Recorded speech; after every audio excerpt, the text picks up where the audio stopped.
Surrender. There is no neutral ground here. There is no neutral option. There is no choice but to fight it unless you're for the things I show you tonight.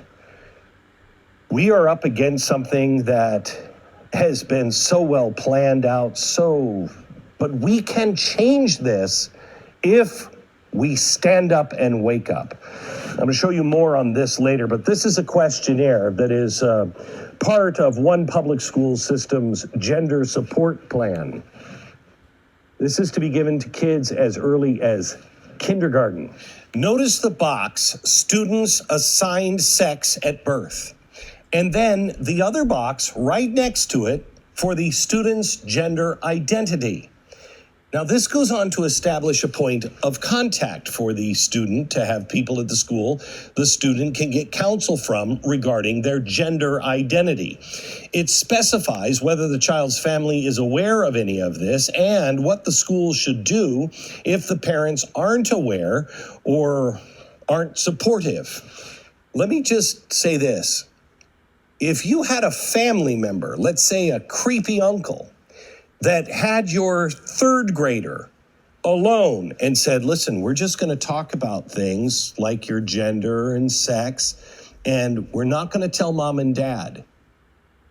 That's a family member. That family member would be lucky to escape my house alive. This is an entire system doing this to all of our kids. Teachers are actively discussing gender identity to kids as early as 5 years old. Not only that, keeping it secret from the parents is part of the plan. Let me ask you something. What couldn't you convince a 5-year-old? If you wanted to, if you had some kind of ulterior motive, couldn't you convince a 5-year-old damn near anything? This is grooming. You don't establish those kinds of relationships. Now, if you think your kids are safe in states that are generally considered the Bible Belt, think again. This is everywhere. Hanover Title IX coordinator who claimed he got it from a university and adapted it for K through 12 students. So something meant for adults is now being used for your kindergartner.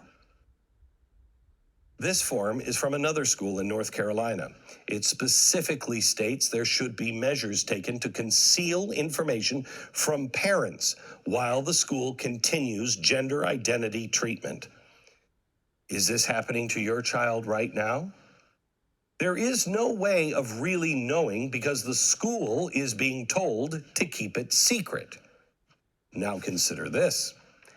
And then keep in mind the views of our new Supreme Court justice in giving light sentences to sex offenders. But surely that can't be the views of the mainstream Democratic Party, right? Well, here is Dick Durbin making the case that somehow the abundance of child porn on the internet makes everything okay. Watch. These guidelines that you promulgated don't reflect the reality of today. We know as well that the guidelines were written, some were written in an era when the materials we're talking about were physical materials, and we now live in a world of internet and access to not just tens and hundreds, but thousands of images, if that is your decision. If that is your decision, if that is someone's decision, then they should be sent to a dark dungeon, never to see the light of day. That's what I would want to do if that was their decision with my child.